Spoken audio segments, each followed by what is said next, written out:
안녕하세요. 생생법률쇼 진행을 맡은 최승호입니다. 매주 월요일 생생법률쇼에서는 정치 이슈를 짚어보고 분석하는 시간 함께 하는데요.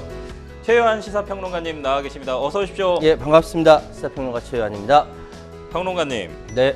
22대 국회 개원 2달째 공전 중입니다. 더불어민주당의 쟁점 법안 강행 처리, 국민의힘은 필리버스터를 반복해서 하는 동안 상임위원회는 개점 휴업 상태고요. 정부 고위직 인사에 대한 야당의 탄핵 발의안은 7회째를 기록했습니다.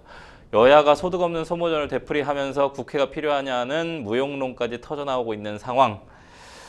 어떻게 보십니까? 올림픽은 예상보다 선전하고 있는데 네.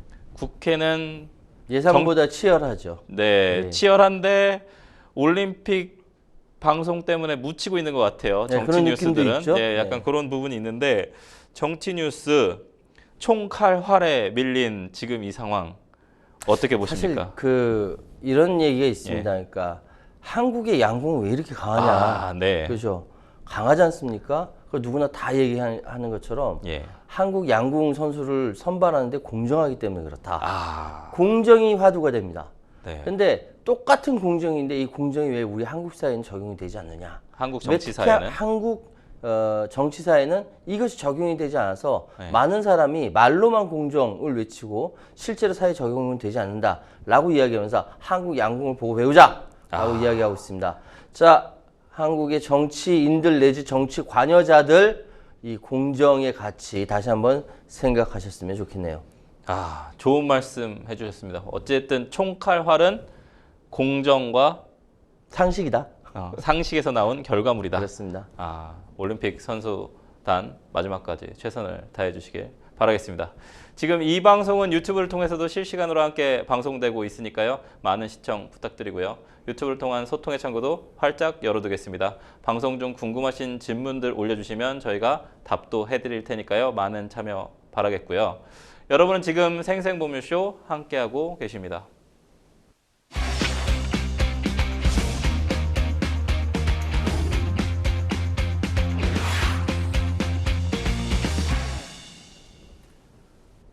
네, 첫 코너는 생생 코멘트입니다. 생생 코멘트는 각 분야에서 화제가 되고 있는 인물들과 이슈를 주제로 그 말을 하게 된 배경과 의미를 다양하게 풀어내는 코너인데요. 정치권에서 어떤 인상적인 코멘트가 나왔는지 분석해 보도록 하겠습니다. 첫 번째 생생 코멘트, 누구의 어떤 말인지 볼까요? 윤 대통령과 자유롭게 대화할 수 있는 관계다. 윤석열 대통령과 매우 가까운 사이인 것처럼 보이는데요. 한동훈 국민의힘 대표, 윤석열 대통령과 자유롭게 대화할 수 있는 관계다라고 한 방송을 통해서 지난달 31일에 윤 대통령과의 비공개 회동 비하인드를 좀 공개를 했는데요. 자세한 내용 좀 살펴봐 주시죠. 윤 대통령과 자유롭게 대화할 수 있는 관계라고 이야기하는 것 자체가 이상하지 않습니까? 아니 근데 이게 사람들의 시각이 좀 불편한 관계 아니냐라고 얘기했는데 제가 한 몇 달 전부터 계속 말씀드렸습니다만 윤 대통령과 한 대표는 사실 멀어진 것이 아니다. 라고 제가 한번 얘기를 혹시 그런 거 아닌가요? 라고 평론가님한테 저는 아니라고 말씀드렸죠. 그렇죠. 아니라고 말씀하셨잖아요. 아니라고 말씀드렸고 이것이 계획된 것은 아니다. 계획된 것은 아니다. 그러나 이제 정치라는 것이 정말 살아있는 생물이고 이거를 타고 움직이다 보니까 평생 계속 가까이서 옆에서 썩 보자하던 관계였는데 이게 확 멀어진 거죠. 그건 맞는데 지금 지난달 30일 윤석열 대통령과 비공개 회동에 대해서 그러고 나서 이야기할 때 나는 그러니까 한동훈 대표는 그러니까 윤 대통령과 자유롭게 대화할 수 있는 관계입니다. 라고 이야기를 했어요. 근데 저는 이거 보면서 역으로 그런 얘기 하지 않아도 윤 대통령과 자유롭게 이야기하는 사람 무지하게 많은데 그렇게 이야기함으로 더 이상하다라는 생각이 들었죠. 자, 제가 먼저 뵙자고 했다. 우리는 여러 사안에 대해 자유롭게 이야기할 수 있는 관계다라고 이야기한 거거든요. 그러니까 매체 TV에 나와서도 이 얘기를 하더라고요. 나와서 얘기한 건데 굳이 이야기를 하는 이유가 문제인 겁니다. 그만큼 주변에서 한동훈 대표와 윤석열 대통령 간의 관계가 그렇게 심상치 않다라고 보고 있다는 것이죠. 그걸 또 알고 있다는 것이죠. 예를 들어서 이번에 지난 2일 사퇴한 정점식 전 정책위 의장. 예. 누가 봐도 친윤계지 않습니까? 예. 친윤계인데 이 정점식 의장이 사퇴하느냐 마느냐에 따라서 지도부의 구성이 바뀌지 않습니까? 네. 그래서 여기에 대해서 말이 많았거든요. 네. 그러면서 이제 여기에 대해서 물어보니까 네. 한동훈 대표가 이렇게 이야기합니다. 사람에 관해 이야기하는 것은 후유증이 있을 수 있다. 네. 딱 일단 전제를 해둬요. 네. 그리고 할 말은 다만 변화가 필요하다. 변화가 필요하다는 선택은 제가 아닌 당심, 민심 63%가 한 것이다. 네. 자, 사람에 대해서 이야기하는 거 후유증이 필요한데 네. 그럼에도 불구하고 난 얘기한다. 변화가 필요하다. 63%가 지지했다. 이 얘기는 자기는 별로 하고 싶지 않지만 예. 다 할 얘기는 다 한다. 바꾸겠다라는 얘기를 한 거예요. 네네. 그래서 이런 그 상황을 본다면은 굳이 나서서 나는 윤 대통령과 자유롭게 이야기할 수 있는 관계다. 네. 사람에 대해서 이야기하면 후유증이 있는데 그 변화가 필요하다. 자기가 하고 싶은 거 다 한다라는 거거든요. 그 굳이 이런 얘기할 필요가 있나? 근데 그렇게 볼 수 있지 않습니까? 한 대표는 어쨌든 대표가 됐습니다. 네, 대표가 됐기 때문에 이제는 보수 쪽의 외연 확장을 위해서 친윤 끌어안기 혹은 아니면 자신의 어떤 캐파가 더 크다. 왜냐하면 이제 또 떠오르는 태양이 될 수도 네. 있으니까요. 그렇기 때문에 다음 대선을 노려서라도 어쨌든 친윤의 어떤 대통령실과 당정 관계를 좀 회복하는 데 있어서 먼저 선제적인 조치를 취한 것이 아닌가라는 생각도 좀 드는데요. 그래서 방금 이야기한 것이 네네. 이것이 친소관계로 과거에서부터 쌓여있는 친소관계로 만난 것이 아니라 네. 공적인 관계, 즉 그러니까 여당의 당대표 그리고 네. 대한민국의 대통령 이 관계로 만난 것이다라고 해석을 해준 거죠. 예.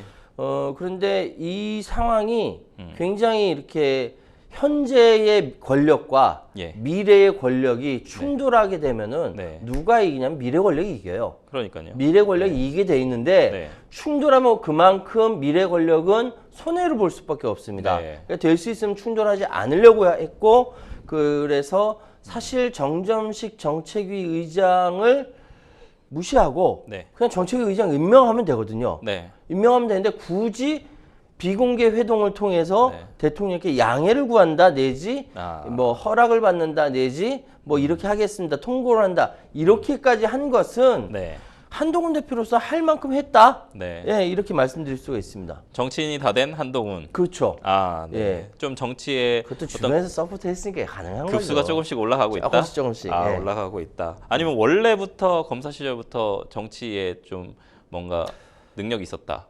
그건 아닌 것 같아요. 아닌 것 왜냐하면은 윤석열 대통령이 맨 처음 대통령 후보하고 뒤에 옆에서 보좌를 하다가 법무부 장관을 했지 않습니까? 근데 법무부 장관을 하는 이 상황이 네. 정치인스럽지 않았어요. 네. 정치인으로서 법무부 장관을 한 것이 아니라 네네. 마치 검사처럼 법무부 장관 했잖아요. 네. 만약에 법무부 장관을 정치인처럼 했으면은 지금보다 훨씬 더 친윤의 지지폭이 훨씬 더 넓었을 것이라고 생각합니다. 제가 이 얘기를 여쭤보는 이유는 우리 이제 예전에 추미애 전 장관 때부터 어쨌든 좀 정치 사단이다라는 어떤 비판들이 좀 있었기 때문에 여쭤봤습니다.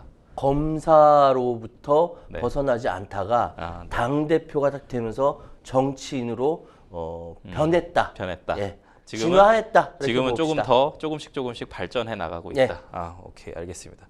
지난 6월 23일에 좀 한 대표가 당 대표 출마 선언 때 제안을 했었던 이 제3자 추천 해병대원 특검법 관련해서요. 원내에서는 좀 반대 의견 나오는 것에 대한 좀 입장은 좀 밝혔거든요. 한 그렇습니다. 대표가. 그러니까 네. 정치인이 다 됐다라고 이야기하는 것이 예. 바로 이런 건데요. 네. 정치인의 화법 중에 확정적으로 이야기하지 않습니다. 네. 단언하지 않습니다. 네. 살펴보겠습니다. 내지 뭐 같이 고민해 봅시다. 안 된다는 소리거든요. 네네. 정치인들의 얘기는 그거예요. 네. 예, 한번 고민해 보겠습니다. 네. 라는 것이요. 그러니까 뭐라고 얘기냐면 우리 국민의힘은 여러 의견을 낼 수 있고 창성하는 분과 반대하는 분들이 많을 수 있다. 네. 이게 당연한 이야기입니다. 네, 그렇죠. 당연한 거를 이야기하면서 네. 선출된 당대표가 중요한 당 사안에 대해서 의미 있고 영향력 있는 의견을 제시할 수는 있다. 네. 이것도 역시 당연한 건데 자기 자신이 이렇게 얘기하는 거잖아요. 네. 제3자가 당대표 영향력 있는 의견을 제시하는 게 아니라 자기 자신이 할 수 있다. 라고 얘기하는 거예요. 하겠다라는 이야기예요. 네. 그래서 여기서 당론을 결정하는 과정에서 충분히 의견을 개진할 것이고 이견도 있을 수 있다. 다만 이 상황에 대해서 단언하진 않되 자기 의견을 내겠다라는 겁니다. 그러니까 다시 말씀드리면 제3자 추천, 그러니까 대법원장이 추천하는 그 해병대는 특검법에 대해서 자기 의견대로 가겠다라는 겁니다. 근데 반대 의견 있으면 내라, 반대 의견 내라. 들어는 줄게 이런 의미입니다. 네. 그래서 이야기가 뭐냐면은 지금 당대표 선거 이후에 계파 갈등의 상처를 수습할 보관이 있느냐 이런 질문도 했어요. 기자들이 짓궂죠. 네. 아픈데 얘기하는 거예요. 그러면 그러니까 이 얘기할 때 절대적인 시간이 필요하다. 당연하죠. 네. 원희룡과 나경원 그렇죠. 이 두 선수를 비롯한 그 지지했던 사람들 아직 마음의 상처 네. 아물지 않았거든요. 그렇죠. 예, 절대적인 시간이 필요하죠. 그런데 33%? 그렇죠. 예, 네. 합쳐서 33% 자기의 절반도 안 되는 거죠. 네. 지금 이렇게 된다면 근데 그 다음 또 그 마음의 상처에 소금 뿌립니다. 다만 친한이라는 게 정말 있는지 모르겠다. 아. 눈앞에 딱 있는데 네. 이게 친한인가 아닌가? 약 올리는 것도 아니고 제가 뻘짓을 하더라도 분명히 뻘짓을 표현했어요. 따라다니고 지지할 사람을 말하는 거라면 한 명도 없을 것 같다. 아니요, 있습니다. 네. 그런 차원에서 결속력 있는 개파를 만들 생각이 없다. 네. 라고까지 이야기했어요. 네. 이거 보면은 지난 선거, 그러니까 당대표 선거가 개파 없이 선거를 네. 치렀다라는 거예요. 본인은 이제 그렇게 얘기를 본인은 하셔야 그렇게 되는 얘기하는 거죠. 네, 거예요. 대표님께서는. 듣는 네. 원희룡과 나경원은 속이 터지는 거죠. 네. 그러면서 또 얘기가 뭐냐면 당대표 네. 선거 과정에서 국민의힘 소속 시도지사 12명이 네. 당정협의회를 하자라고 아. 제안을 네네. 했었거든요. 그 당정협의에 참여를 하겠다라고 네. 요구한 거에 대해서 전례가 없는 것이어서 네. 잘 상의해 보겠다. 안 하겠다는 소리입니다. 아. 네. 그러니까 이제 정치인의 화법은 정치인의 화법을 정확하게 예, 쓰고 정확하게 계시네요. 정리를 네. 해야 되는데 네. 하지 않겠다는 걸 돌려서 얘기하는 겁니다. 방금 또 얘기 나오셨으니까 좀 여쭤보려고 하는데 개파를 만들 생각이 없다. 과연 친한이 있는가? 약간 이런 부분들에 대한 좀 얘기를 하셨는데 예. 요즘 사실 한동훈 팬덤 좀 이슈로 부각되고 있습니다. 특히나 이제 강성 지지층을 좀 일컬어서 한 딸이다. 이제 민주당 이재명 대표 이제 개혁의 딸들 이제 개딸을 좀 따라한 내용인 것 같은데 한동훈의 딸이다라고 해서 한 딸 혹은 이제 민주당 쪽에서 조금 약간 좀 이렇게 비화하려고 하는 건지 모르겠습니다. 가발의 딸이다 해서 갓딸이라고도 좀 불리는 이런 신조어가 좀 등장을 하고 있는데 네. 이번에 정점식 그 정책위의장 좀 이래 물러나는 그런 것들과 과정에서. 관련해서 사실 한 대표의 팬덤이 확장성에는 조금 한계가 있지 않는가.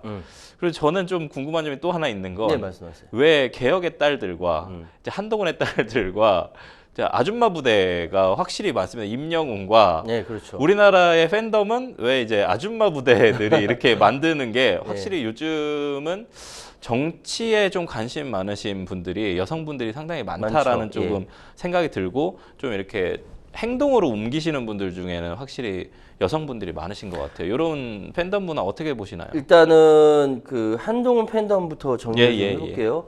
대한민국 보수 정치인, 보수 진영에 있는 정치인 중에 확실한 팬덤을 가지고 있는 유일한 정치인이 한동훈입니다. 아, 다시 그런가요? 말씀드리면은 네. 이 그 홍준표 그 대구시장을 지지하는 네. 그런 이제 지지자들도 있고 예. 뭐 유승민이라든지 그렇죠. 오세훈이라든지 네네. 보수 진영에서 향후 대선에 출마할 만한 자격을 갖고 있는 지지자들이 많은데 예. 그것이 확실히 팬덤으로 형성돼서 팬덤 문화가 될 수 있는 네네.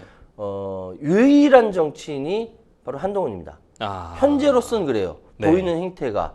그렇네요. 즉, 다시 말씀드리면은 한동훈은 보수 진영에서 유일하게 팬덤 문화를 갖고 있는 정치인입니다. 그러니까 다른 정치인들이 범접하기가 어렵습니다. 아. 그러니까 이번 선거에서도 당대표 선거에서도 양쪽에서 다 달라붙어도 33.4%밖에 안 나오는 것이고 네. 지금 그 한동훈 대표 혼자서 60% 이상 독식을 한 거예요. 네. 이건 그 팬덤의 힘이고 네. 근데 이렇게 얘기하니까 또 한쪽에서는 또 뭐랄까 이게 확장성을 얘기하는데 네네. 팬덤이 갖고 있는 보통 성격 자체가 네.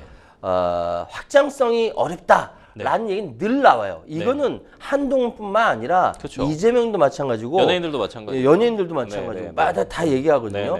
팬덤이 뭡니까? 팬이라는 그 이름의 상태나 지위, 영토 이 뒤에 뜻하는 전미사 덤이 붙은 거거든요. 팬덤, 팬들이 있는 땅. 여기 팬덤이에요. 요렇게. 근데 이런 강성 지지층으로 인해서 좀 단점들도 있지 않습니까? 그래서 팬덤 문화가 어떻게 형성되어 있는가.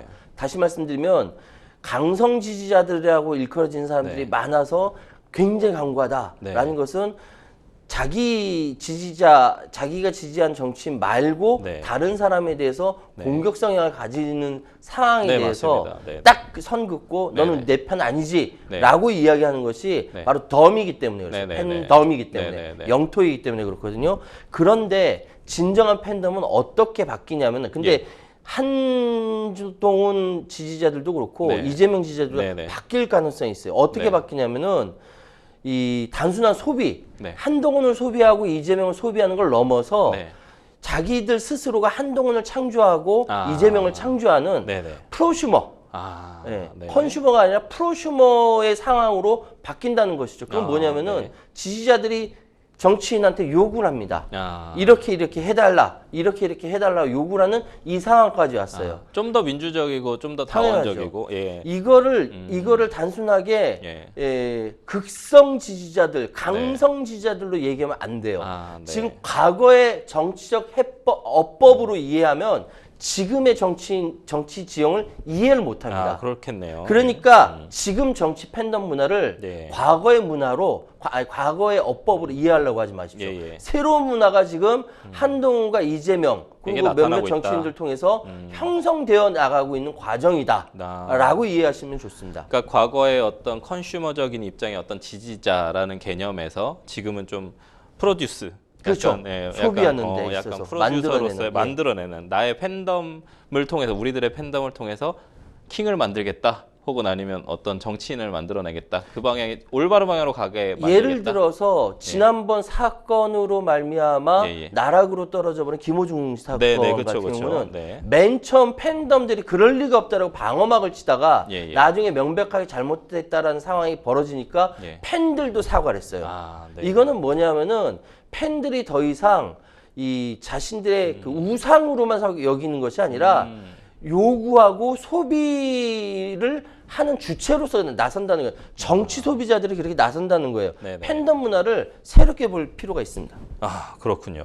새로운 시각이어서 사실 프로슈머적인 관점에서 좀 바라보지는 못했는데 상당히 좋은 말씀이신 것 같고 긍정적인 좀 방향일 수도 있겠네요. 예전에는 정치인들이 동원의 대상으로 지지자를 봤다면 이제는 정치인을 지지자들이 오히려 이용하고 동원한다는 것이죠. 훨씬 더 민주적인 현상이다라고 말씀드릴 수 있습니다. 네, 알겠습니다.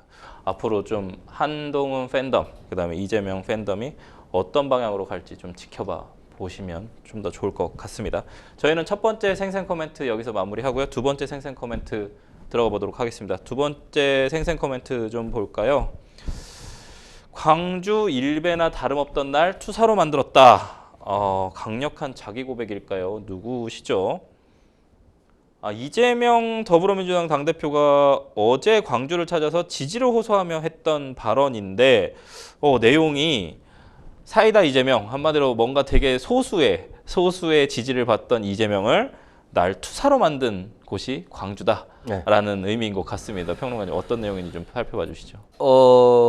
광주에 대해서 그러니까 80년 5.18 광주 민주화 운동에 대해서 이재명은 어렸을 때 잘 몰랐다. 공장 다닐 때 뉴스에서만 나오는 것만 그대로 믿고 광주에서 벌어졌던 일들을 폭도들의 행태다라고 비판을 했었는데 그게 알고 보니까 일베들이나 다름없는 사고방식이었다. 그런데 그러한 이재명의 인식을 깬 것이 바로 5.18 광주 민주화 운동이고 그것이 나를 다시 태어나게 했다라고 이야기하면서 광주여 나의 사회적 어머니여라고들 이야기했습니다. 이 얘기는 사실 굉장히 이렇게 어렸을 때는 잘못된 뉴스 소위 해서 권력으로부터 억압당했던 가짜 뉴스만 보고 예. 인식을 그렇게 했다가 아직도 그렇게 인식하는 정신 나간 인간들도 많죠. 하지만 대부분 상식인들은 5.18 광주 민주화 운동이 대한민국 민주주의를 급상승시킨 예. 근저에 있다, 그 정신이 있다라는 걸 다 알고 있기 때문에 예. 몰랐다가 알게 되니까 굉장히 자기 자신이 과거에 했던 언행에 대해서 굉장히 그 미안하고 죄송하다는 이야기를 하면서 이렇게 표현한 겁니다. 네. 사실 이 부분에 대해서는 많은 사람들이 실제로 이렇게 광주의 상황을 몰랐다가 나중에 반성하는 모습을 정말로 많이 보였습니다. 이게 민주화된 이후에는 자연스럽지만 그렇죠. 그 이전에는 그렇지 않았다라는 것들, 네. 한국 현대사의 슬픈 자화상이기도 합니다. 그렇죠. 신군부가 진실을 좀 은폐하고 이런 부분 때문에 사실 많은 좀 불필요한 희생들이 좀 많이 있었던 것 같습니다. 국민들, 광주 시민들 많이 좀 안타까운 일이어서 좀 속상한데 사회적 어머니다. 이 광주가 어쨌든 자신을 다시 태어나게 해줬다. 민주당 최고위원 경선 점점 좀 갈수록 재밌어지는 것 같은데요. 누적 득표율에서 김민석 후보가 정봉주 후보를 좀 제치고 1위에 올랐어요. 네. 상당히 좀 큰 의미가 있지 않습니까? 원래 정봉주 후보가 막 이렇게 독주하고 있는 상황이었는데요, 평론가님. 사실은 예. 이제 김민석 후보가 최고위원 경선에 나온다고 했을 때 저는 이제 개인적으로도 이제 관계가 있고 알고 있지만 김민석 후보의 저력을 알고 있었어요. 그래서 그쵸, 꽤나 선전할 것이다라고 생각을 했었는데 정봉주 전 의원이 등장하면서 판세가 좀 바뀌었습니다. 네네. 정봉주 전 의원이야말로 인지도, 네. 동정론, 네. 그리고 투쟁력 네. 이 세 가지 부분에 있어서는 타의 추종을 불허하는 네. 그런 인물이기 때문에 네. 굉장히 이제 바람을 일으켰죠. 네. 그러다가 시간이 지나면서 점점 상황이 이 김민석 후보의 저력이 나타난다라고 할까요? 네. 이런 것들이 나타나면서 죄송합니다. 네. 그러면서 이재명 후보가 뭐라고 얘기했냐면은 네. 왜 김민석 후보가 표가 안 나오지? 난 이해할 수 없다라고 얘기하니까 이게 이제 지지하라는 소리가 아니잖아요. 근데 그거는 거의 이재명 후보가 정봉주 후보를 견제하고 있다는 말처럼 아니 좀 견제라기보다 들리는데요. 김민석 후보에 대한 전폭적 지지를 지지죠. 의미하는 거죠. 그 말이 그 말이죠. 그러니까 그 견제하고는 좀 다른 얘기고 예. 김민석 후보에 대해서 전폭적으로 지지하는데 네. 이재명 그러니까 8명 모두 다 자신의 유튜브 방송에 초대를 했어요. 네. 제일 먼저 김민석 후보를 불렀다는 거 아닙니까? 근데 왜 안 나오는지 모르겠다. 그러니까 나왔을 때 왜 점수가 그 표가 잘 안 나오는지 모르겠네. 네. 난 이해할 수가 없네라고 얘기하고 나서부터 김민석 후보에 대한 지지가 확 올라갔어요. 그 말이 그 말이지 않습니까? 아니 그건 달라요. 아니 물론 그렇죠. 김민석 후보를 지지해달라는 말이 다른 후보 모두들의 표를 가져가는 거니까 정봉주 후보를 견제하는 건 아니죠. 아니죠. 예, 근데 예. 이제 견제 얘기는 또 달리 네네. 뒷부분에 또 이야기가 네네. 있으니까 하여튼 그러고 나서 예. 쫙 올라가 버리니까 예. 사람들이 생각을 하는 거죠. 네. 전략적 투표를 하게 되는 겁니다. 이거 이재명 대표가 네. 아니 이재명 후보가 당 대표가 됐으면 좋겠다라고 생각하는 사람들이 생각할 때 이건 김민석 후보를 지지하는구나라고 생각을 한 것이죠. 정말 근데 지지율, 득표율이 사실은 80%가 넘지 않습니까? 득표율이 당 대표 선거에서. 예. 뭐 어쨌든 여당 같은 경우에는 60% 정도 나왔고요. 예, 63%. 네. 80몇 %. 뭐 물론 저번에도 한번 말씀해 주셨습니다만 약간 사당화에 대한 비판도 좀 있고 이런 부분에 대해서 좀 그렇죠. 어떻게 보십니까? 광주 경선 지금 83% 낙승을 하게 됐고 전남 경선만 해도 82.48%인데 자 보십시오. 그런데 어떠한 정치인이 한 지역 내지 전체적인 그 공당에서 지지를 받는데 너 지지해 한다고 해서 지지를 그렇게 80% 않죠. 90% 받는 건 아니거든요. 네네. 이건 사회적 배경이 있다라는 거예요. 네. 이건 정치적 배경이 있는 것이고 그 히스토리를 읽지 못하고 무조건 많이 지지를 받으니까 이거는 일극 체제야. 라고 이야기하는 건 불합리하다는 겁니다. 예를 들어서 전 세계에서 네. 미국 중심의 일극 체제는 맞아요. 네. 그 일극 체제가 지금 조금씩 깨져나가고 있거든요. 네. 그런 상황이 있는데 이거는 미국이 유지하려고 해도 안 되는 상황이고 네. 이거는 그 뭐랄까 제가 예전에 그래서 오죽했으면은 정대철 정발현 얘기까지 하면서 네. 김대중 전 대통령의 상황까지 말씀드렸지 않습니까? 네. 이건 이재명 대표가 현재 지난 대선을 거쳐서 지금까지 해오면서 윤석열 정권과 첨예하게 부딪히고 있는 이 상황에 대해서 민주당원들이 인정하고 있다는 것이죠. 물론 이 상황이 김두관 후보한테는 굉장히 네네. 불편할 수 부럽죠. 있겠으나 네. 이 부분을 가지고 좀 더 어필하려면 네. 내가 이재명보다 더 윤석열 정권과 맞서서 더 잘 싸울 수 있다라고 이야기하는 것이 더 효과적이다라고 말씀드리겠습니다. 뭐 전쟁으로 비유하자면 어쨌든 외부의 적을 이기기 위해서 내부 결속이 이루어지고 있다. 이렇게 좀 보신다는 거죠. 좋게 해석을 하시네요. 알겠습니다. 저희는 두 번째 생생 코멘트 마무리하고 세 번째 생생 코멘트 넘어가 보도록 하겠습니다. 세 번째 생생 코멘트도 보실까요? 이재명과 나를 이간질하지 마라. 누가 한 발언입니까? 조국 혁신당 대표시네요. 자신과 이재명 더불어민주당 당대표 후보 사이를 이간질하지 말라고 좀 강조를 했는데 왜 이런 발언을 한 건가요? 그러니까 사실 조 대표가 지난 4일 그러니까 페이스북에다가 2일 날 만났던 그러니까 이재명 대표와 조국 대표가 둘이 서로 만나서 대화를 했는데 생각보다 대화를 오래 했어요. 오래 하면서 여러 가지 이야기를 많이 했던 것 같습니다. 그러면서 이야기가 회동 전에도 이 전 대표는 유튜브 라이브에서 민주당과 혁신당 관계는 사람 인자처럼 서로 기댄 관계다. 이렇게 기댄 관계다라고 했는데 이게 정확한 진단이다라고 조 대표가 이야기하면서 두 당과 두 사람 사이에는 차이가 있는 게 당연하다. 당연하죠. 그렇죠. 사람이 다른데 어떻게 차이가 없을 수 있습니까? 그러면서 페이스북에 이렇게 예전에 사진 나오고 이게 10년 전 사진이에요. 2014년도에 성남시장에 그 이재명 전 대표가 성남시장 하고 있었을 때 방문해서 저기서 찍은 사진을 다시 올리면서 구동존이라고 이야기를 합니다. 서로 다른 점을 인정하며 공동의 이익을 추구한다라는 구동존의 의미를 이렇게 이야기를 합니다. 그러니까 양측 사이의 생산적 논쟁과 경쟁은 환영해야 할 일이지 억제해야 할 일은 아니다라고 하면서 의도적으로 일부 언론에서 갈라치기 하는 부분에 대해서 경계하면서 이야기한 겁니다. 사진을 보면서 어쨌든 상당히 오래된 관계인 거고 또 이제 어쨌든 전 정권을 하면서 어쨌든 조 대표라고 이제 말씀드려야 되겠네요.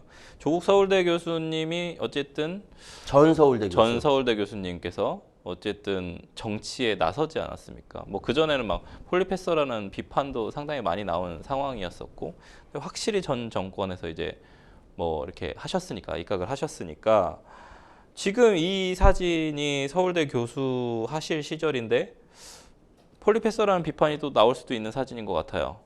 친하다라는 내용도 있겠지만 어떻게 보십니까? 맞습니다. 사실 그런데 조국 대표가 이때만 등장한 건 아니거든요. 그렇죠. 그러니까 2012년도에도 정치인의 집무실에 갔느냐. 그러니까 2012년도에도 진보의 미래를 묻는다는 책을 내고 실 정치 활동을 했어요. 그래서 맞습니다. 박근혜 전 대통령과 그때 문재인 후보가 첫 번째 싸움할 때 2012년 할 때 문재인 후보에 대해서 힘 실어주는 활동을 했었고요. 그때 지고 나서 이후에 2014년도에 이렇게 만나게 된 거고 나중에 이제 2018년에 문재인 청와대에 입각을 하게 된 거죠. 그런데 지금 이 시절 그러니까 서울대 교수 시절에 이렇게 정치 활동을 하는 거 가지고 뭐 비판을 한다면은 얼마든지 비판할 수 있죠. 차라리 학문에 더 힘쓰는 것이 낫지 않느냐 라부터 아니다. 지식인으로서 사회적 책임을 다해야지까지 여러 가지 이야기를 할 수 있죠. 근데 그 가운데 과거에 이렇게 친했어 라는 것을 굳이 보여주는 겁니다.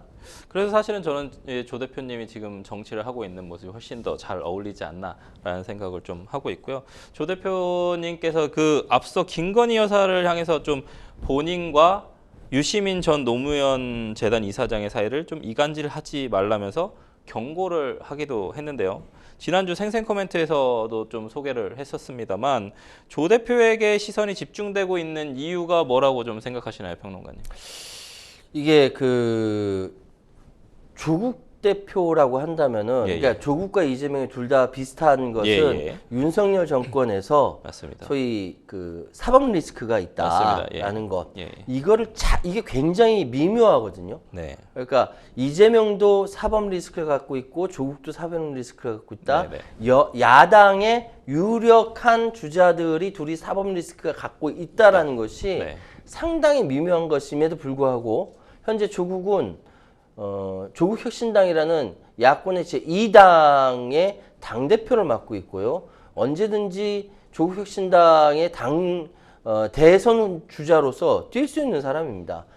사법 리스크만 문제가 되지 않는다면 그렇기 때문에 많은 사람들이 조국 대표에 대해서 주목을 하는데 조국 대표가 가지고 있는 정치적 자산이 크기 때문에 그렇겠죠. 그렇기 때문에 주목을 하는 것일 텐데 어떻게든 이 지금 상황은 이재명과 조국과 이재명은 서로 간에 서로 기대서 아까 말씀드렸던 구동존이할 관계이기도 하지만 잠재적인 경쟁자는 맞습니다. 그렇기 때문에 이 둘 사이의 관계가 초미 관심사로 드러날 수밖에 없는 것이고 이걸 모를 리 없는 이재명, 이걸 모를 리 없는 조국은 서로 간의 현재의 좋은 관계를 계속 맺고 간다. 이간질 시키지 마라. 윤석열 정권이요. 라고 외치고 있는 것이죠. 제가 그래서 저번 생생보면쇼에서도 평론가님한테 한번 여쭤봤습니다만 잠재적 경쟁자라는 말씀 나오셨으니까 사실 지금 개혁신당도 그렇고 조국혁신당도 그렇고 결국은 차별성이 필요한데 그때 말씀해 주셨던 것처럼 차별성이 필요한데 이렇게 간다면 사실상 차별성이 조금 더 이렇게 없어지는 것이 아닌가. 그러니까 구동존이하고 뭐 사람 인자고 우리는 기대고 있고 다른 점이 있는데 다른 점은 부각이 안 되고 오히려 유사한 점만 좀 더 부각된다고 하면 그러면 나중에 결국 또 합당 얘기 나오지 않겠느냐. 저번에 얘기하셨을 때 여당인 국민의힘과 개혁신당 같은 경우는 합당하기는 좀 어려울 것 같다라고 말씀을 하셨었는데 민주당과 조국혁신당의 합당 가능성 있다고 보십니까? 저는 그 충분히 하다고 생각해요. 합당 가능성도 있고 그런데 지금 상황은 합당 가능성이 합당할 이유가 없는 겁니다. 자, 여론조사 기관에서 주로 일주일에 한 번씩 여론조사를 합니다. 근데 참 재밌는 상황이 제가 발견했는데 그 보통 대통령의 국정 지지율을 물어보고요. 그 다음 당 지지율을 어느 당을 지지하는 물어보거든요. 그러면 항상 그러니까 그 유력한 여론조사 기관에서는 국민의힘이 한 2~3% 정도 민주당을 앞섭니다. 그리고 뒤를 이어서 민주당이 뒤를 이어서 조국혁신당이 나오거든요.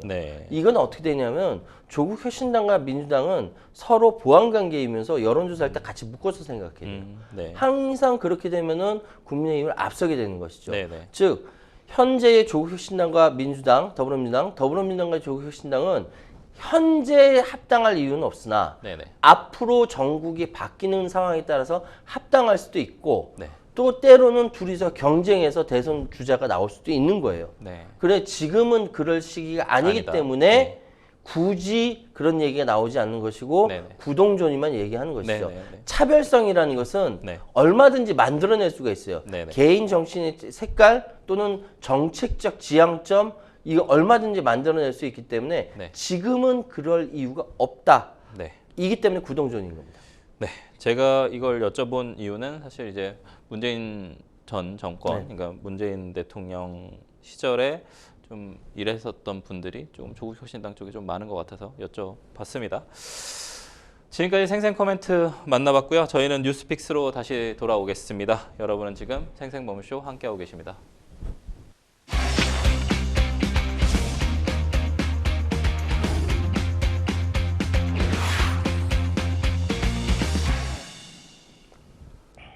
네, 분야별 가장 핫한 소식을 집중 분석해보는 시간 뉴스픽스 시작합니다. 매주 월요일 정치 분야 주요 이슈들 짚어보는데요. 오늘 만나볼 첫 번째 주제는 한동훈 친정체제 구축 박차입니다. 국민의힘 한동훈 대표가 친정체제 구축에 좀 속도를 내고 있습니다. 오늘 지명직 최고위원하고 사무부총장, 대변인 추가 인선이 이루어질 것으로 보이는데 이루어졌죠. 예. 예. 지명직 최고위원, 특히 이 김상훈 정책위의장 뭐 얘기도 나오고 이 뭐 최고위원 인선이 완료되면 의결권을 가진 최고위 구성 9명 중에 친한계, 뭐 친윤계 비율이 5대4 구도로 형성될 것 같다는데 네. 이게 맞아요? 이게 평론가님? 이게 오늘 이제 결정이 됐어요. 더군다나 김상훈 정책위 의장이 네. 인선이 될 때 심지어 일부에서 표결까지 하자고 했었거든요. 네. 근데 그 표결까지 가지 않고 박수로 추인을 했습니다. 네. 대체적으로 김상훈 정도면은 예. 뭐 합리적인 인선이다라고 판단을 했던 네. 거죠. 그리고 김종혁 원내에서 김종혁 지명직 최고위원으로 된 겁니다. 네네. 그러다 보니까 지금 5대4 구도가 된 거예요. 네. 맞는데 네. 여기 언론에서 너무 나섰다라고 생각이 돼요. 네네. 왜냐하면은 지금 친한계를 5명에서 한동훈, 장동혁, 진종호, 네. 김상훈, 김종혁 이렇게 친한계로 하고 네네. 범친윤계를 추경호, 김재원, 네. 임요한, 김민전으로 하는데 예. 저는 여기서 범친윤이라고 불리는 네. 4명의 친윤이 네. 얼마든지 친한이 될 수 있다라고 생각하거든요. 그렇죠. 언론에서 네. 너무 이렇게 나눠서 생각하는 거 아닌가. 그래도 추경호 의원 같은 경우에는 원내대표는 예. 사실은 뭐 이제 기재부 장관도 했었고. 그러니까 제가 그거 말씀드릴게요. 네. 그 추경호 원내대표야말로 네.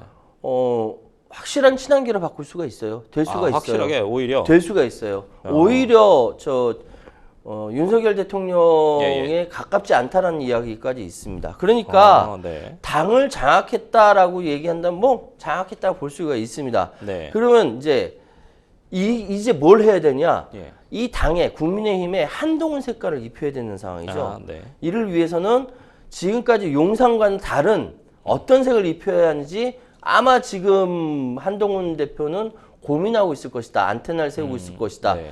왜냐하면 거대 야당이라는 그 조국혁신당과 더불어민주당 합치니까 거대 야당일 수밖에 없어요. 네. 이 적이 있는 상황에서 네. 용산 대통령실과 제가 전에 적대적 공생관계를 이루어질 수밖에 없는 거예요. 네네. 사이가 좋지 않으니까 적대적이는데 공생을 할 수밖에 없는 상황이거든요. 그렇죠. 이것을 해 나가야 되는 상황에서 한동훈은 과연 국민의힘에 어떤 색깔을 입힐 것인가가 고민일 겁니다. 지금 상황이요. 예. 그런 부분에서 사실은 지금 이제 또 아직도 친윤과 뭔가 친한의 갈등 관계처럼 뭐 뉴스도 나오고 계속 그렇게 해석이 되고 있는데 예. 사의를 표명한 정점식 전 정책위의장 후임에 어쨌든 TK 사선인 방금 친한으로 분류되는 김상은 의원이 박수로 추임받아가지고 정책위의장 됐단 말입니다. 예.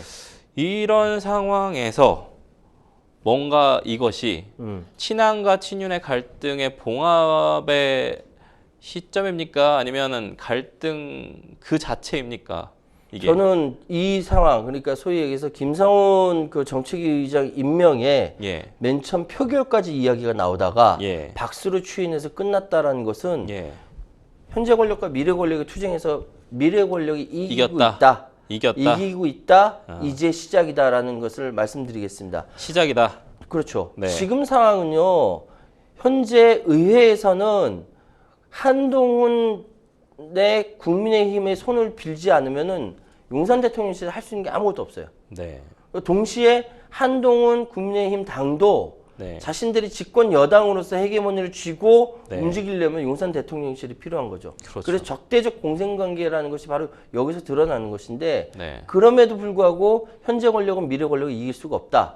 즉 미래 권력으로 상징되는 한동훈발 국민의힘 이 흐름이 네.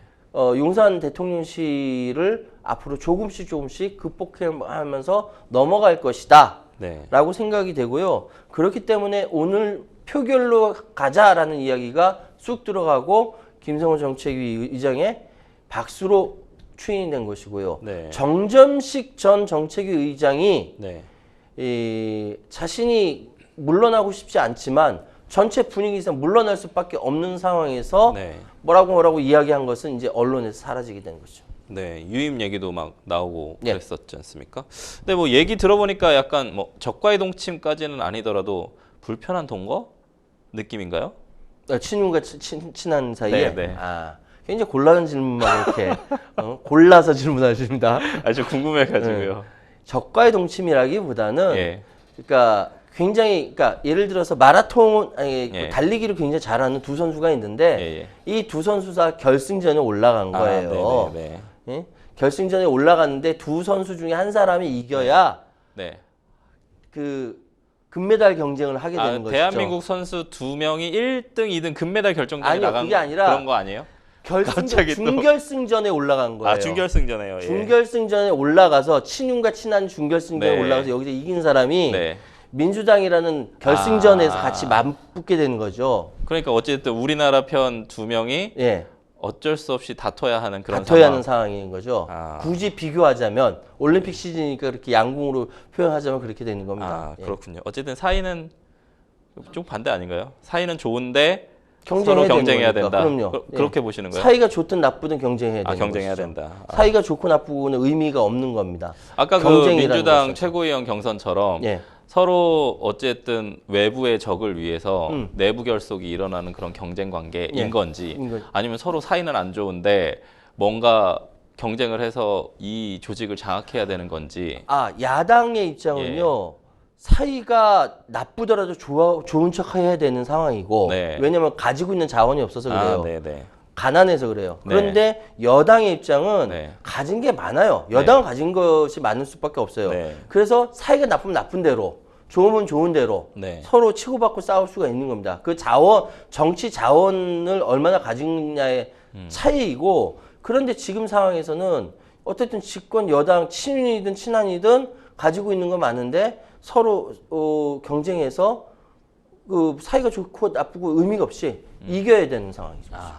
그러면 앞으로도 윤한 갈등이 좀 계속될지 어떤 식으로 전개가 될지도 좀 알려주시죠.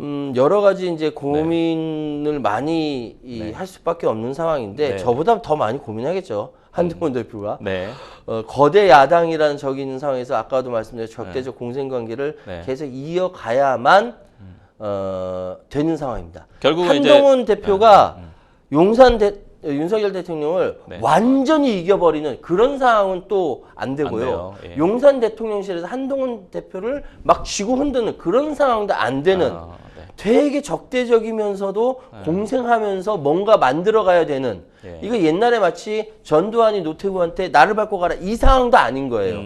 그래서 때로는 협력과 갈등을 반복하면서 가게 될 것으로 보이고 협력은 민주당과의 투쟁에서는 내부에서 협력할 것이고 갈등은 윤석열과의 차별화에서 갈등할 것이다. 이게 굉장히 중요합니다. 협력은 민주당과의 투쟁에서 협력, 갈등은 윤석열과의 차별화에서 갈등. 이 두 가지가 같이 갈 것이다. 그렇군요. 알겠습니다. 좀 어떻게 진행될지 좀 한번 지켜보도록 하겠습니다. 저희는 첫 번째 뉴스픽스 주제 마무리하고요. 두 번째 뉴스픽스로 넘어가 보도록 하겠습니다. 두 번째 뉴스픽스 주제 좀 보겠습니다. 노란봉투법, 최상병 특검법 출구 없는 악순환입니다. 야당이 발의한 이른바 노란봉투법의 필리버스터가 31시간 만에 강제 종결됐고 통과됐습니다. 177명 찬성으로 통과됐고요. 이거 어떻게 보시나요? 노란봉투법 계속 사실은 통과시키겠다고 전 국회에서도 계속 하지 않았습니까? 노란봉투법 통과에 대해서 어떻게 보시나요? 일단은 노란봉투법 이 자체가 갖고 있는 성격이 친노동자 성향이지 않습니까? 그런데 오늘 이제 박창대 원내대표가 이 노동자들한테 이익이 되는 이 상황이 생산성을 높일 수 있기 때문에 이거 역시 친노동자뿐만 아니라 친경영 쪽이다라고 이야기를 했습니다. 노동관계법상 보호의 필요성이 있는 특수고용 근로자, 예를 들어 저 같은 프리랜서 같은 경우 근로자 범위에 포함해라라는 이야기고 근로계약 체결 당사자 이외에 노동관계법상 사용자에 해당하는 자의 범위를 명확히 한다. 특후 노동자는 사업자다라고 보고 있는 자본의 논리는 아니다라고 명확하게 이야기한 거예요. 그리고 노조 행위 등으로 인한 손해배상의 배상 청구 범위 너무 어마어마한 손해배상하니까 노동자들이 네. 아예 그 극단적인 선택을 하는 경우도 있기 때문에 그래서 그렇죠. 안 된다라는 것이고 네네. 그리고 그 금액에 상한이 없기 때문에 노동조합 활동이 위축될 수 있는데 그래서는 안 된다라는 것이죠. 예. 이러한 것들이 노란봉투법의 핵심인데 네. 글쎄요, 우리 시청자 여러분께서 보는 거에 따라 달라지겠지만 네. 어쨌든 노동자한테도 좋아서 생산성이 높아지면 네. 경영 쪽도 좋아지는 것이겠죠. 네, 뭐 좋아질 수도 있는 부분인 것 예. 같습니다. 근데 문제는 이제 정치적인 부분을 좀 얘기를 하자면 노란봉투법뿐만이 아니라 방송사법, 그다음에 전국민 25만 원 지원법 이런 부분들 지금 다 통과됐거든요. 예. 대통령 거부권 행사하고 제2요구권 이제 거의 기정사실화되고 있는데 이 계속 도돌이표란 말이에요. 이거 어떻게 계속 뭐 필리버스터는 뭐 필리버스터대로 계속하고 이거 뭐 지금 국회가 일을 안 하고 있다는 얘기도 있고 뭐 계속 뭐 무슨 무제한 버티기냐 뭐 이런 얘기도 하고 있고 어떻게 보십니까? 지금 일단 여당 국민의힘으로만 말씀드리자면 여당이 할 수 있는 것은 필리버스터밖에 없기 때문에 그렇습니다. 어차피 통과될 거지 않습니까? 할 수 있는 게 없어요. 네. 그래서 사실 앞으로 어떻게 될 것이냐 또다시 거부권 낼 것이고 또 통과시킬 것이고 또 투표에 붙일 것이고 또 부결될 것이고 또다시 더 강력하게 또 낼 것이고 이게 반복이 되거든요. 이러니까 이게 과연 한국 정치가 진보하고 있느냐라고 질문할 수밖에 없는 것이죠. 네. 그래서 저는 이번에 8월 18일 날 더불어민주당에서 당대표 선거가 끝나고 나서 야당이 이 당 진용이 갖춰지면은 이 야당 대표가 여당에 이미 선출된 한동훈 대표와 긴밀하게 좀 소통을 좀 했으면 좋겠어요. 예전에는 서로 뭐 이렇게 뭐 좀 했지만 어쨌든 새롭게 출발하는 차원에서 소통을 통해 가지고 문제를 해결하지 않으면 이건 계속적으로 다람쥐 쳇바퀴 달리듯이 반복되는 거 아니겠습니까? 영수회담 말씀하시는 건가요? 그러니까 일단은 한동훈 대표랑 만나야죠. 네네. 만나서 이야기해서 그다음 영수회담을 하든 어떻게 정리를 해야 되는데 현재로서는 그런 방법밖에 없어요. 지금 여당으로서는 또한 할 수 있는 것이 필리버스터밖에는 없기 때문에 그렇습니다. 서로 얻을 수 있는 게 있으려면 양보라는 걸 좀 해야 될 텐데요. 양보는 좀 어려울 것 같다라는 말씀이신가요? 글쎄요. 지금 상황이 양보는 어려울 것 같은데 애매한 것이 뭐냐면 한동훈 대표가 출마할 때 다른 사람과 차별하기 위해서 제3자 특검, 최상병 특검입니다. 맞습니다. 이거를 먼저 냈거든요. 그리고 이재명 전 대표도 여기에 대해서 고민해 보겠다라고 얘기했기 때문에 이 부분이 접점이 있을 수가 있습니다. 그러니까 8월 임시국회에서 발의될 세 번째 특검법이 바로 이제 최상병 특검법일 텐데 이 부분이 오히려 접점이 될 수가 있다. 그렇다고 한다면은 8월 18일 날 만약에 이재명 대표가 당선이 현재로서는 유력한데 그렇게 된다면은 최상병 특검법을 고리로 새로운 정국 형성이 될 수도 있지 않을까라고 말씀드리겠습니다. 사실 이제 과거에 대한 어떤 반면교사로 인해서 이 제도들을 새로 들어왔는데 이 제도가 더 지금 식물국회를 만드는 듯한 느낌이 좀 있어서 방금 얘기하신 것처럼 제3자 특검을 기화로 해서 뭔가 좀 더 전국에 뭐 숨통이 좀 트일 수도 있겠다라는 말씀을 물론 이재명 대표가 18일 날 지난달 18일 날 당대표 토론에서 제3자 추천 방식의 특검에 반대 의견을 했지만 상황이 바뀐다면 그건 얼마든지 이렇게 탄력적으로 대응할 수 있는 부분이거든요. 충분히 이야기해 볼 만하다고 봅니다. 그렇다면 뭔가 국면 전환이 좀 될까요? 국면 전환이 돼야죠. 지금 국면 전환이 안 되면 더 큰 문제가 생기기 때문에 국면 전환이 꼭 돼야만 하는 상황입니다. 그렇군요. 우리 또 평론가님과 함께 하다 보니까 또 생생법률쇼 어느새 마칠 시간입니다. 오늘 함께 해주신 최유한 평론가님 고맙습니다. 감사합니다.